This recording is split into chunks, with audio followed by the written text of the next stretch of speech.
Kahit nagkapasa at sugat, napatawad na raw ng isa sa mga MMDA enforcer na pinagbubuntal sa viral video. Ang nambugbog sa kanyang driver at konduktor ng bus. Pero ang MMDA chairman, desididong kasuhan ang dalawa. Nakatutok si Bernadette Reyes, exclusive. Ito ang video ng panununtok ng driver ng Metro Manila Bus na si Eddie Magangkong Jr. sa MMDA traffic enforcer na si Roberto Supan noong Lunes. Nagugat ang karahasan ng sitahin ng traffic enforcer ang driver dahil sa pagbaba ng pasahero sa no loading and unloading zone sa EDSA Corner P. Tuazo noong Lunes. Di nahagip na video pero maging ang konduktor daw na si Kim Lester Padilla nakisuntok din. Nagkapasa at nagkasugat sa mukha si Supan. Nahawakan ko po yung dalawang kamay ng driver. Ngayon po, nung hawak-hawak ko po, kinakausap ko yung driver. Sabi ko, maglaylo lang, easy lang. Traffic violation lang yan. Mapag-uusapan yan.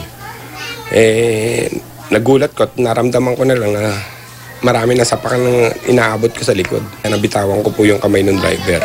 Kaya naupakan din ako ng driver. Sa video makikitang tumabi na lang si Supan sa gilid ng bus matapos pagsusuntukin. Di raw niya makuhang manakit o lumaban sa ngalan daw ng ahensyang nagbigay sa kanya ng kabuhayan ng mahigit 2 dekada na. Alam naman natin ang tingin ng mga tao sa ano. Gusto ko lang po talaga mabago ang pananaw ng mga driver sa MMDA.